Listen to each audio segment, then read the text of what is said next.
The 11th time my husband brought up divorce over his first love, I was exhausted. When he handed me the divorce papers, I took them calmly and raised my hand to sign my name. He hesitated. "What trick are you trying to pull this time? I'm telling you, this is no joke. Once you sign, we're getting divorced." I glanced at the photo on my phone, his first love's picture of the two of them in bed, and smiled with relief. I thought it through clearly. This is the end for us. Ethan was stunned for a long moment as he watched me sign my name on the divorce papers without hesitation. "Are you sure you've thought this through?" His voice carried an inexplicable emotion, and his eyes were unusually complex. "I'm warning you, I'm not joking around. Don't come crying after the divorce because you regret it. I don't have time to play games with you." I looked at him steadily. It seemed that ever since we got married, he always wore a scowl, a look of displeasure. I had almost forgotten what he looked like when he smiled. No wonder, really, after all, it was me who clung to him back then, unwilling to get a divorce. He had long been full of annoyance toward me, so it was only natural that he showed me no kindness. With a somewhat shocked look in his eyes, I slowly took off the wedding ring from my finger and casually tossed it onto the table. "I've made up my mind. Ethan, let's get a divorce." Ethan's brow furrowed even tighter. "This is the last time I'll ask you, Serena. Are you sure you've thought this through?" His tone was thick with warning. I knew he was warning me not to back out halfway. After all, his first love Cecilia had already boasted to me more than once that once I divorced him, they would move abroad together. But I didn't feel angry. On the contrary, seeing his resolute attitude, I actually felt relieved. Because if it were the old days, I probably wouldn't have let go no matter what I said. But now, I just didn't care anymore. "Darling." I stepped forward and gently took his hand. When he showed that I knew it expression, I called him affectionately one last time. Ethan smiled smugly. "I knew you would." Halfway through my words, I had already taken off his wedding ring. Ethan's pupils contracted sharply. I casually picked up both wedding rings and tossed them into the trash bin. 5 years ago, I had placed these rings on his finger with all my love and passion. 5 years later, I was the one to take them off. It was a proper beginning and an end. From this moment on, our 5-year relationship was completely over. Finally, it's over. My tone was unusually calm. In fact, I should have known long ago that my marriage with Ethan was never meant to last. But I was young then, always thinking I could hold on for just one more day. I truly loved him deeply, even willing to lose myself for him. At that time, I couldn't imagine what I would become after losing him. But now, looking at the facts, I realize I was overthinking back then. Whoever leaves, both can live well. Of course, maybe I just didn't love him deeply enough. Or perhaps I finally regained my sanity and understood that a man like that isn't worth my lingering feelings. In short, I do have some regrets. If only I had understood sooner that a short pain is better than a long one, I wouldn't have wasted a full 5 years. Ethan's expression was grim from start to finish. Maybe he was upset that I was the one who brought up the divorce, hurting his pride. But whatever the reason, I no longer care. If you have time to go to the Civil Affairs Bureau, remember to let me know in advance so I can make time. After saying this, I had no intention of wasting any more time and turned to leave briskly. But to my surprise, Ethan quickly followed and stood right in front of me. "Serena, what kind of scheme are you playing at this time?" I couldn't help but smile bitterly. Even now, he was still worried that after I agreed to divorce him, something strange might happen. But in reality, I didn't have any convoluted plans. I was simply going along with his wishes, choosing to let him go. Of course, I was also letting myself go. I sighed and shook off Ethan's hand. "Don't worry, I'm serious. After the divorce, I won't bother you and Cecilia. If you want to settle abroad, go ahead. There's no way I'd foolishly chase after you overseas over something like this." "Go abroad? When did I ever say I wanted to go abroad?" Ethan looked confused. Maybe it was because I stopped clinging to him that he was so relieved he even forgot the promise he made with his first love. But I'm under no obligation to explain anything to him. "Go back, Ethan." I smiled softly and shook my head. "I'm going to start a new life too." Ethan's eyes were slightly red, staring at me without blinking. "Why? Why did you agree so readily this time?" "Nothing, just a bit tired," I said calmly. But he seemed to have thought of something, his tone impatient. Is it just because of a meal? A meal? So he still remembered. When I married Ethan, I had no idea Cecilia existed. I thought meeting such a handsome husband and loving him was a fate destined by heaven. But it wasn't until Cecilia appeared after our marriage that I realized how pitiful and ridiculous my thoughts were. I still vividly remember the scene of our first meeting. The moment she saw me, Cecilia smiled naturally. I've often heard Ethan talk about you, saying you and I are very similar. I finally managed to come back from abroad, and I felt that no matter what, we should meet. She reached out her hand as she spoke. Hello, my name is Cecilia. I'm Ethan's good friend. Over the years, thank you for taking care of him. I didn't react, just stood there stunned. In her tone, I clearly detected a hint of asserting her claim. But Ethan didn't seem to think anything was wrong. Instead, he warmly greeted Cecilia. He even opened the premium black tea I had planned to give my dad as a gift, carefully brewed it for Cecilia, and handed it over with great attentiveness. Cecilia smiled as she took the teacup, but I clearly saw her sneakily brush Ethan's hand during that moment. Even though Ethan quickly pulled away, the laughter in their eyes was so glaring. Didn't expect this, Ethan. After all these years, you still remember my favorite tea. I remember you told me during our trip back then that this tea tasted really good. I've kept that in mind for many years. The two of them chatted as if no one else existed, reminiscing about their past. A past where I didn't exist. I stood aside, feeling completely out of place. At that moment, I suddenly realized that my marriage with Ethan was in serious trouble. That night was also the first time we had such a fierce argument. In Ethan's eyes, my dissatisfaction with his ambiguous attitude toward him and Cecilia was nothing but unreasonable fuss. I was furious, gripping his wrist tightly and demanding loudly, you and that woman were childhood sweethearts, each other's first love. You kissed, embraced, and even planned to marry in that country where divorce is impossible. Why did you hide all this from me? Why didn't you tell me? Ethan, what exactly do I mean to you? I still remember clearly that Ethan said nothing at the time. He just shrugged off my hand with a look of annoyance and explained in a dismissive tone, Serena, if Cecilia and I had any dark secrets, they would have come out long ago. How could there be anything involving you?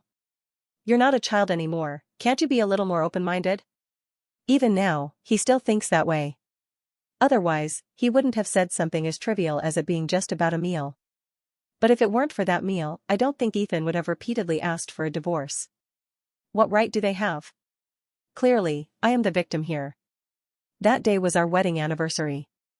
To surprise him, I got up early and went to the market to buy the freshest ingredients, wholeheartedly wanting to give him a romantic candlelit dinner. I even ordered a custom watch well in advance, hoping to personally put it on him. Where did I go wrong in all of this?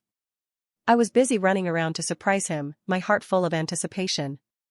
In the end, he only replied coldly, Cecilia is sick. I have to take her to the hospital, so I won't be coming back tonight.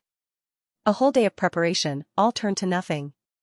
I sat alone at the dining table, staring at the carefully prepared dishes, unable to understand why. What could I possibly lack compared to Cecilia? Just then, my phone screen lit up with a message from a friend. Happy anniversary. I know you're spending it sweetly with your husband, so I won't disturb you. I really envy you for having such a loving husband. But this message, paired with my loneliness at this moment, felt so bitterly ironic. Early the next morning, Ethan finally returned home, exhausted. Seeing the table full of cold dishes, he was momentarily stunned, then bluntly scolded me. I told you not to wait for me. You made all this food and didn't eat it, what a waste. I was already boiling with anger, and his words pushed me over the edge. That time, we had a fierce argument. For the first time, I said a lot of harsh things to him. Ethan's eyes were red as he slapped me hard. It's just a meal, is it really that serious? If you're going to be jealous, at least have some limits. What's there to get so angry about? I completely ignored his words and stubbornly said, don't you just want to rekindle things with that Cecilia? What's the point of pretending? Serena, what are you talking about? Ethan shouted at me in anger. After the heated argument, we both fell silent. I sat on the sofa, took a deep breath for a long time, and still decided to lower my pride and have a proper talk with him. But at this moment, he took the initiative to speak. Yes, that's right, I want to rekindle things with Cecilia. Satisfied now? What makes you think you can compare to Cecilia? She's prettier than you, richer than you, more cultured than you, more generous than you, and besides, she's the one I truly loved. Does hearing that make you happy? They say that the people closest to you are the ones who truly know how to hurt you. That saying couldn't be more true. Ethan's words made me feel like I was strapped to the execution block, every word a sharp blade, mercilessly slicing through my flesh and blood. Living with you is really meaningless. Ethan gasped, his voice hoarse, his gaze cold as he looked at me. It's just one meal, and you're making such a fuss. This is exhausting for me. If we can't go on, then let's get a divorce. In the end, he stubbornly pinned all the problems on a single meal. He seemed to never understand that it was never really about the meal at all. Since that day, he handed me the divorce papers 10 times in a row. Every time he placed them in my hands, he would remind me with an intensely mocking tone. Serena, reaching this point, in the end, it's all your fault. We were never compatible, from the very beginning, this relationship was a mistake. If I had known earlier that you were such a narrow-minded woman, I would never have married you. It seemed that everything truly started because of that dinner. And now, Ethan was once again using that dinner to make his point. Answer me, just because of a meal? Seeing my silence, he pressed again, determined to get to the bottom of it. But what does it matter? Even if I were to voice every thought in my heart, he would only think I'm making trouble out of nothing. After all, there's simply no place for me in his heart. For a relationship on the brink of ending, the reason for parting no longer matters. But I know well enough that his real purpose in questioning is just to find an excuse at this farewell, to pin all the blame on me. Yes, that's right, just because of a meal. I followed his lead and answered with a smile. Ethan was stunned, standing there dumbfounded. It seemed like he wanted to say something, but his lips moved for a long time without uttering a single word. I didn't know what he wanted to express, so I just looked at him calmly. Our eyes met. After a long while, he finally spoke. You'd better not leave after all, since the house originally belongs to you. After saying that, he began packing his things. I'll move out and live with Cecilia. Tomorrow morning, we'll go to the Civil Affairs Bureau. Hearing him say that, I actually felt a bit relieved deep down. I had been wondering if, the next time he mentioned that man in front of me, I would get jealous or feel sad. But fortunately, I no longer felt anything. All right, what time tomorrow? But upon hearing my words, Ethan, who had been packing, suddenly stopped. After a moment of silence, as if venting his frustration, he slammed the suitcase onto the floor. Then he turned to look at me. That gaze was like a question, yet also like a reproach. It was mixed with many emotions I couldn't understand. I didn't understand, nor did I want to. 8 o'clock tomorrow morning. He spoke mechanically, yet his gaze never left me. 8 o'clock. The Civil Affairs Bureau had just opened. It seemed he was really eager to divorce me. A chill spread through my heart. It wasn't sorrow. It was a sense of worthlessness about my past. Worthlessness for the sincerity I had given. All right, see you at the Civil Affairs Bureau tomorrow. I nodded calmly. Is there anything you haven't packed? If not, I'll call Cecilia now to come pick you up. Serena, Ethan bit his lip, looking like he wanted to say something but held back. After a long moment, he finally spoke. Actually, the reason we've come to this point is all because of... All my fault? I cut in with a bitter laugh. But hearing that, he looked surprised and quickly shook his head. No, I meant to say. You said that 5 years ago. I interrupted him again, giving a self-mocking smile. I never responded before, but since we're about to divorce, I think it's only fair to defend myself a little. My tone was calm, as if what I was about to say had nothing to do with me. Or perhaps it was just idle chatter over tea and meals. I spoke quietly. It's not my fault that we separated, Ethan. You were the one who let go first. Now, I am letting go too. I hope that from now on, we never see each other again. Cecilia came to drive Ethan away. I was the one who called to inform her, even Ethan himself didn't know. Before leaving, he looked back repeatedly. Serena, I'm leaving now. Well, safe travels, no see off. I'm really leaving. All right. Impatiently, I helped him pick up his luggage and took it outside. Standing at the door, I said coldly, just go. Seeing this, Ethan looked somewhat forlorn and lowered his head, while Cecilia thoughtfully helped load the luggage into the car. Under Ethan's reluctant gaze, I didn't hesitate for a moment and shut the door behind me. That night, I slept soundly for the first time in a long while. My mood was also unusually calm, as if a huge boulder in my heart had finally been moved aside. It allowed the long-suppressed heart of mine to breathe freely. The next day, I deliberately got up early and took a long time to get ready. To attend that witness event that was delayed by 5 whole years, I had to prepare myself properly. At the entrance of the Civil Affairs Bureau, Ethan and Cecilia stood hand in hand in place. Beside me, there was no one. Yet I didn't feel lonely in the slightest. Instead, I was radiant with energy. I was about to embrace a new beginning. There were few people handling business in the morning, so we quickly completed all the procedures. Then we walked out the door one after another. Ethan remained silent the entire time. Even though Cecilia kept fawning over him by his side, he remained indifferent. I paid no attention and was about to find a nearby place to have breakfast. Unexpectedly, after only a few steps, a man approached me gracefully. Tall and well-built, his sharply defined face bore a faint smile. I hadn't planned to pay attention, but the man was clearly coming straight toward me. Looking at that face, a flicker of familiarity gradually welled up in my heart. The man strode up to me, took off his sunglasses, glanced sideways at Ethan not far away with a mocking look, then reached out to me with a slight smile. "I missed your wedding back then, but I didn't expect to catch your divorce. Serena, happy divorce. How about we grab a meal together?" "Julian? Why is it you?" I was a bit surprised.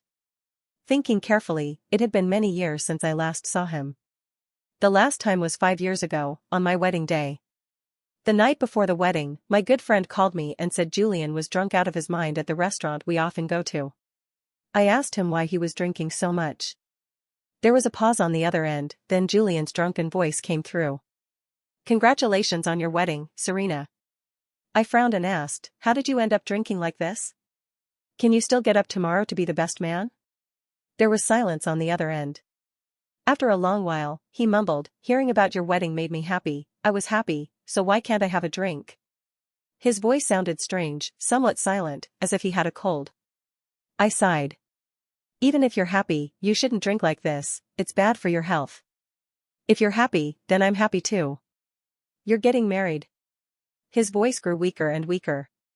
Then, my friend told me he had fallen asleep with his head on the table. But the next day, Julian showed up at the wedding as if nothing had happened. His face was radiant, wearing a bright smile. It was as if the drunken mess from the night before had been nothing but a fleeting dream. He enthusiastically helped me entertain the friends and family who came to the wedding, and also took care of the arrangements on site. He was so attentive, the entire process was nothing short of perfect. Even Ethan couldn't help but sigh. Julian is really putting his heart into this, like it's his own wedding. A close friend beside me shook his head meaningfully. He's definitely invested, but whether he's truly happy, that's another matter. I immediately sensed there was more to his words, and just as I was about to ask, Julian came over and changed the subject. One moment he was talking about the wedding, the next he was comforting Ethan not to be nervous. Finally, he looked at me and spoke in a very serious tone. "Serena, I hope you find happiness in this life." The wedding ended, and before I could properly thank him, he hurriedly boarded a plane to go abroad. His family said he was going overseas for further studies. I called him, but he didn't answer. I thought he was on the plane, so I sent a message. "Why are you leaving in such a hurry? At least have a proper get-together with everyone." It wasn't until evening that he replied, "There will be opportunities in the future." But unexpectedly, that trip turned into 5 years. Julian stayed abroad and didn't come back, while his friends were busy with work and taking care of their families. I need not say more. Worn out in body and soul by the ravages of emotion, this promise was delayed for a full 5 years. Looking at Julian's smiling face before me, I felt somewhat dazed. "What are you daydreaming about? It's only been 5 years, and you've already forgotten me?" Julian raised his hand and gently pinched my nose, pretending to be angry. "Serena, you really are a heartless woman." Only then did I come to my senses and exclaimed joyfully, "Why didn't you notify me when you suddenly came back? I could have gone to the airport to pick you up." Seeing that my delighted expression was genuine, Julian nodded in satisfaction. "What? Not welcoming me? How about I go to the airport now, and you pick me up again? I couldn't help but smile. By the way, what are you doing here? As for my divorce, I think I only told my close friends. Just a chance encounter. Julian waved his hand casually. It just means we're meant to meet. Ethan stared at Julian warily. Though he said nothing, I could clearly see the hostility in his eyes. Just then, Cecilia's phone rang. She stepped aside to answer it, while Ethan stared at us intently. I ignored him and asked Julian, "How long are you planning to stay this time?" "I'll call that kid Tom out later so we can have a proper get-together." "Why do you need to ask?" "I've already made plans." Julian grabbed my arm. "Tom and I agreed to have hot pot at his place tonight. I specifically told him to prepare a clear broth, but for now, you have to accompany this young master to breakfast first." At that moment, Ethan suddenly spoke up. "Clear broth? Don't you know Serena doesn't like clear broth at all? Is that how you invite people?"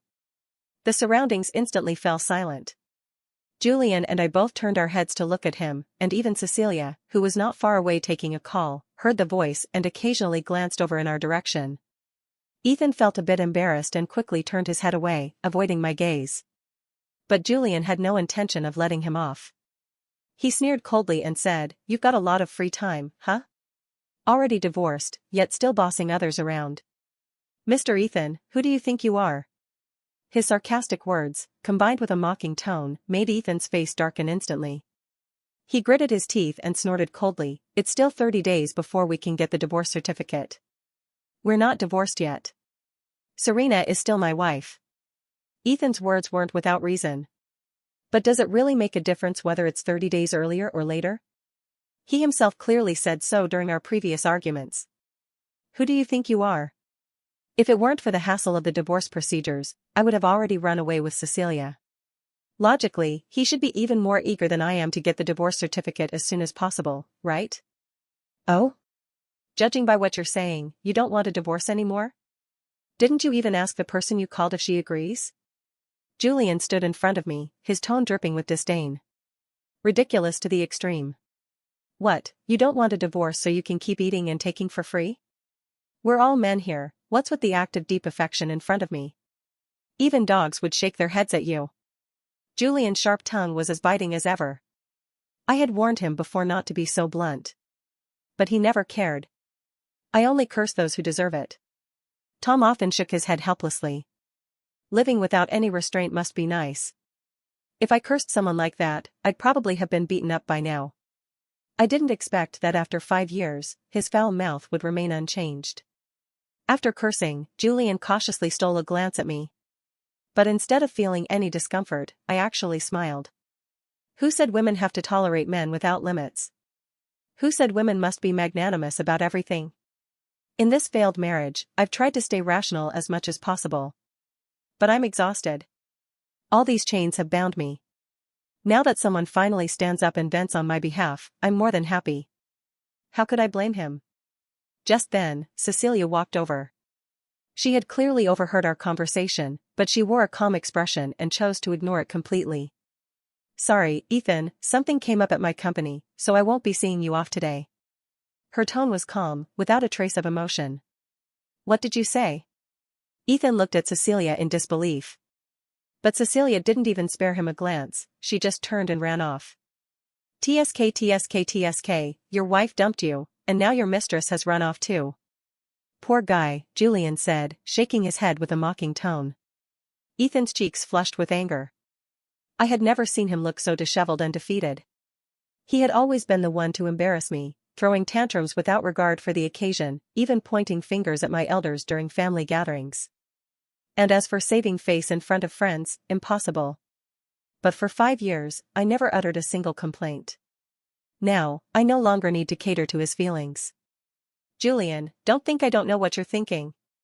Ethan glared at Julian with venom, his tone icy. "Oh my, what's this? Our young master Ethan hasn't been seen for 5 years and now he's learned mind reading? Perfect timing. You help me figure this out, am I thinking about slapping you to vent my anger? Or should I take advantage of the moment and be with Serena?" With that, Julian deliberately provoked me, grabbing my hand and waving it in front of Ethan's eyes. "You. What's wrong with me? You're the one cheating, and you still have the nerve to shout here? I've been too generous with you, haven't I? What a piece of trash, a real scumbag. Ethan's face turned purple with anger at the barrage of insults. Are you out of your mind?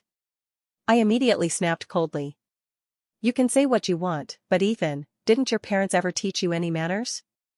Ethan looked stunned. What are you doing? He clearly started it. I didn't hear it just now, but I hear it now. Ethan was at a loss for words. Julian grinned smugly, leaning on my shoulder and sticking his tongue out at Ethan. Looking for trouble for no reason, serves you right. I was too lazy to argue with Ethan any further, so I took Julian and left. Before leaving, he turned back and warned once more. I'm telling you, Serena has a good temper and endures as much as she can, but this young master has always had a fiery temper. Ethan, if I find out you bother her again, I'll curse your ancestors for 18 generations. Ethan clenched his fists in anger, looking at me with a face full of unwillingness, as if hoping I would say something. But I didn't even glance at him. In the rearview mirror, I saw his lonely figure. There was no one beside him. Just like when I arrived. That night, Julian and I went to Tom's house to have hot pot. His wife was very warm and welcoming, and Julian had even brought gifts for everyone. Tom added meat to my bowl while joking, "See, you like it, don't you? This time, don't say I'm stealing it from you." Julian blinked, seeming a bit out of the loop. Serena still prefers light flavors, right? Tom laughed heartily. What are you talking about, Julian? Have you forgotten the days when we were the hot pot squad? Serena doesn't even eat spicy hot pot, she has to dip the beef in clear broth because her stomach is sensitive. Didn't you forget that? Julian looked a bit confused. But today, Ethan was so serious, saying Serena hates clear broth the most, acting like he knows her better than anyone. Julian scratched his head. I thought Serena had changed her taste. You have no idea, when I argued with Ethan today, I felt so guilty. Tom quickly coughed twice and winked at him to stop talking. Then he glanced at me and hurriedly picked a few pieces of meat into my bowl. Eat up, eat up. I understand his thoughts and know that he is trying to save face for me. Ethan can't live without spicy food. When we were together, he always complained that my meals were too bland. If I made something mild, he wouldn't even glance at it and would just pour it out. To accommodate him, after we got married, I started trying to get used to those spicy dishes. It must have been so long that Ethan completely forgot that I had changed my eating habits for him in the first place. It's not that I don't like spicy food, I just have a mild allergy to chili peppers. Even a little spice makes my skin flush and my whole body uncomfortable. But Ethan never cared about that. Soon, the atmosphere warmed up again. After a few rounds of drinks, Julian took my hand, his eyes glazed with intoxication. You're getting divorced, I'm happy. I'm happy, so I'm drinking. Seeing you happy makes me happy too. It was exactly the same as what he said 5 years ago when I got married. I felt a bit helpless and made him a cup of honey water. You're happy when I get married, and you're happy when I get divorced? Julian said nothing, just kept smiling foolishly. Tom also chuckled foolishly, but only Tom's wife suddenly joked, before, it was fake happiness, now, it's real happiness. She spoke while tidying up the trash. Almost done, right? It's getting late. Serena, you take Julian home. Tom and I will clean up. Okay. I stood up and helped Julian to his feet. Tom had wanted to help, but his wife gave him a look that sent him back. I noticed the scene and gave a helpless, bitter smile. After sending Julian home, his sister opened the door. Seeing him drunk and unconscious, she surprisingly didn't ask much and even asked if I wanted to come in and sit for a while. I waved her off, exchanged a few polite words, and turned to go home. The next day at noon, I was woken by a rapid knocking at the door. When I opened it, it was Ethan. Is something wrong? I forgot to grab something. Go ahead. I stepped aside to open the door. Ethan had just entered and noticed the trash can by the door, his face turning pale. You threw all of these away. I glanced at the trash can, most of the things inside held memories of our past. Yes, I didn't want them anymore. I was cleaning up earlier and forgot to throw them out. Ethan suddenly froze. He said nothing, standing there completely still. After a long moment, he suddenly bent down and rummaged through all the clutter. If you don't want them, just give them to me. He turned his head, showing an awkward smile. Is that okay? I felt nothing inside. If you want them, take them. I don't want to waste time throwing them away. Tears welled up in Ethan's eyes instantly. Are you really giving them up? He asked again. I was a bit impatient. If you don't want it, just leave it here. I'll throw it away when I take out the trash later. No, I want it. I casually handed him a garbage bag and went back to the kitchen to cook. When I went out, I saw him sitting at the dining table, staring blankly at me. It was as if his soul had left his body. I cleared my throat, and only then did he come back to his senses, giving a bitter smile. I still remember how you used to like going in and out of the kitchen, cheering me up. Watching you cook just now, it felt like old times again. I didn't give him a chance to finish. Did you find your things? Ethan paused for a moment, then looked down. I found them. Nothing left behind, right? Nothing. Do you have anything else to say? I bluntly issued the eviction order. Ethan's eyes were slightly red. See, can I stay for a meal? No. I refused without hesitation. You can leave now. Ethan gave a bitter smile. In such a hurry to kick me out? Yes. Ethan looked at me with a hint of regret. After a long moment, he left carrying 2 garbage bags. As he reached the door, he suddenly turned back, as if making up his mind about something. Actually, the divorce papers I gave you that day, it wasn't really. Before he could finish, Julian's voice came from behind. Wasn't what? Seeing him, Ethan immediately frowned. What are you doing here? Ridiculous. Julian glared at him. Then what are you here for? The two started bickering again at the slightest disagreement. But after a few rounds, Ethan admitted defeat and turned to leave. Julian just laughed and sat down at the dining table. Why are you eating alone? I smiled and said, shall I get you a bowl? Sure. Julian was pleasantly surprised. It's been a long time since I tasted your cooking. I added a bowl of rice and handed it over. As he ate, he remarked, your skills are as good as ever. Whoever ends up with you in the future is probably in for a treat. He was always like this, never stingy with compliments. He used to be the one in our little group who always provided emotional support. Who it will be in the future is uncertain, but for now, you're in for a treat. Julian's eyes narrowed into crescent moons. But I want to enjoy good food in the future too. How about you marry me? He cupped his face with both hands. Since you're going to find a man to live with anyway, and I'm being pressured to get married, why not join forces? That way, I can enjoy good food every day. His tone was no different from his usual joking manner. But when I caught his gaze, I found his eyes burning with intensity, not a trace of jest. I was stunned. Julian immediately burst out laughing. Just kidding, what, scared you? He bit his lip, laughing awkwardly. It was his habit, an unconscious gesture when he lied. I understood clearly in my heart. What's wrong? Can't take a joke? Julian sounded a bit nervous. I shouldn't have joked around like that, don't be mad. Even if we're not together anymore, we're still good friends. I knew very well how painful it was to compromise oneself for someone else.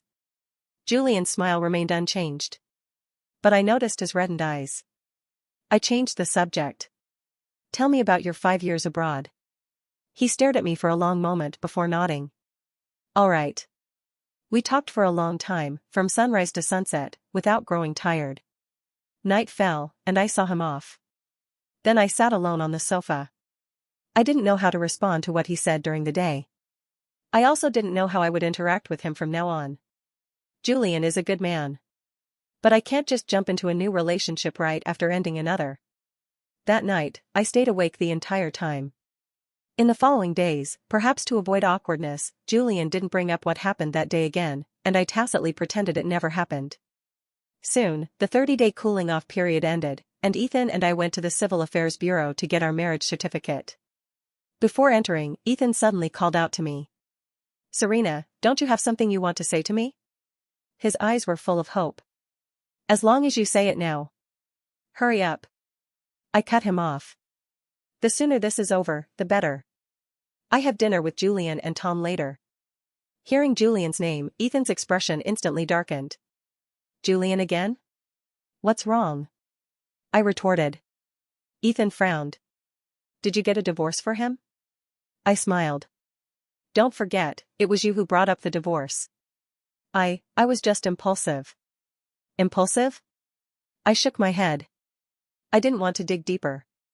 Whether intentional or not, all 11 divorces were for Cecilia. I'm not a fool. I agreed. Both parties reached an agreement, there's nothing more to question. What's the point of saying all this now? I urged coldly. Go in, I'm in a hurry. But Ethan stood still. Serena, we actually don't have to. What do you mean? I raised an eyebrow at him. At this point, are you trying to say you still have feelings for me? Ethan's expression changed, but in the end, he lowered his head and pretended not to care. Oh, how is that possible? He would never admit he was wrong. Not in the past, not now. But that's fine, it saves me the trouble of wasting my breath. Let's go. In just 10 minutes, I had a red divorce certificate in my hand.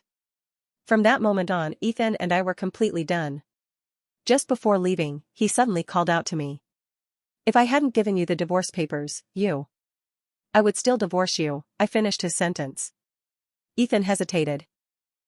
Then, what if Cecilia and I never reunite? In truth, he knew well. The real reason for our divorce was Cecilia returning to her country. But he also knew even more clearly that, even without Cecilia, there would be other women. A cracked egg always attracts flies. I didn't answer Ethan and strode away. When I arrived at the agreed place, I found only Julian there. Seeing me, he looked a bit awkward. Tom had something come up last minute, so, if it's inconvenient for you, we can reschedule for another day. He became cautious, no longer as carefree as before. Only then did I realize that I couldn't just brush off what had happened earlier. No need, we'll eat together. I pulled him down to sit and set the table for him. His expression was awkward, head lowered, avoiding my gaze. Julian. I hesitated for a moment, then spoke up. Am I really the type you like? Pfft. He spat out a mouthful of water. Under the surprised gazes of those around us, his cheeks flushed rapidly as he hurriedly looked down to wipe the table.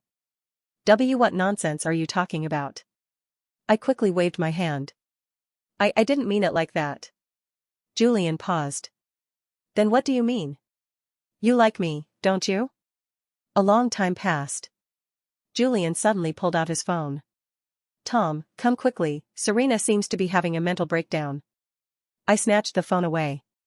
It's nothing, Tom, you go ahead and take care of your business. With that, I hung up. Julian was helpless and could only look at me. When did you find out? I helplessly shrugged. I'm not an idiot. Julian was silent for a moment. So, by laying your cards on the table with me, does that mean we can't even be friends anymore? A bitter smile appeared at the corner of his mouth. If I had known back then, I wouldn't have joked with you about that. At least we would still be friends. For some reason, seeing him like this suddenly made it hard for me to breathe. Seeing his eyes redden again, I raised my hand and lightly tapped his head. What are you overthinking? Julian held his forehead. I just feel like our relationship has become less close. I still like the chattering you from before, I said, looking at him seriously. You're a good person, but I just went through a failed marriage, so. It's okay. Julian suddenly became excited. I can wait. My relationship with Julian returned to the easygoing way it used to be. A week later, Ethan suddenly called me, saying he was going abroad and wanted to see me. I firmly refused. But he said he was right outside my door. Sure enough, the next second, there was a knock at the door. I had no choice but to open it. Serena, you finally agreed to see me, he said, his face full of excitement. Yeah, I saw you. Now go. I made a move to close the door, but he hurriedly blocked it. Wait a moment. He grabbed a brooch and handed it to me. This is for you, as a keepsake. I glanced at it, feeling a stir in my heart. I used to have a hobby of collecting these little accessories. Once, a friend brought me a very special brooch from out of town. By sheer coincidence, that day Ethan and Cecilia went out and got drenched by a sudden downpour. After returning home, seeing the brooch on the bedroom table, He cursed angrily, saying I only cared about the brooch and didn't notice it was raining and I should have picked him up. In the heat of the argument, he grabbed the box and threw it straight down the stairs. When I saw the brooch again, I was somewhat dazed. But I still didn't take it. I don't like these things right now. You keep it yourself. Ethan's expression instantly fell into sadness. You don't like it? Then I'll buy you another one. No, I don't need it. Ethan was stunned, muttering to himself. Why? You clearly liked it. That was before. I don't like it anymore. I looked at him. Including you, Ethan. His eyes suddenly reddened. You, he stammered for a long time, then mockingly clutched his chest. All along, I thought the person I liked was Cecilia. Even being with you was only because you looked like her. But after the divorce, I realized the one I truly love is you. I was quite annoyed by this pitiful crying. I'll call Cecilia and have him come pick you up. No. Ethan rushed over and snatched my phone. Serena, I don't want to be apart from you. Do you really have no feelings left for me? Do you really not love me anymore? At that moment, the phone in his hand rang. He glanced at the caller ID and immediately hung up. But less than half a minute later, Julian came out of the elevator. Seeing Ethan, he paused for a moment, but quickly regained his composure, walked over to me, and linked his arm with mine. What are you doing here again? Ethan, upon seeing this, gave a strange smile. You two are together? None of your business. The light in Ethan's eyes visibly faded. Yesterday, Cecilia wanted to take me abroad, but I refused. I wanted to see you, but now, maybe it's better not to. He turned around, lost and distraught. The moment he stepped inside, I heard his murmured whisper. It's all my own doing, I deserve this. The elevator doors closed, and he gave me a faint smile. Serena, I'm leaving. Just like the day he moved out. But I could tell, he wouldn't be coming back. A heavy weight dropped in my heart. As the elevator doors closed, I pulled Julian into my arms. He was a bit surprised. What's wrong all of a sudden? I shook my head. Thank you, Julian. Sunlight streamed through the window, stretching our shadows long. I hoped that for the rest of my life, I could continue on just as peacefully and quietly. The story ends.